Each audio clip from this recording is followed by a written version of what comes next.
Hi guys, welcome back to Jamaica in 5. Today we're over in St. Thomas and we're looking at the progress or the construction on the Southern Coastal Highway.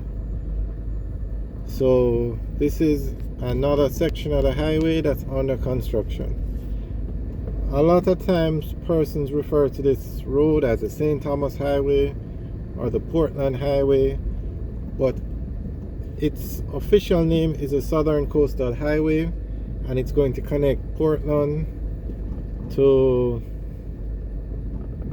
Kingston and St. Andrew via a highway, and it also runs through St. Thomas. So it's going to connect St. Thomas to Portland and then St. Thomas to Kingston and St. Andrew via the highway.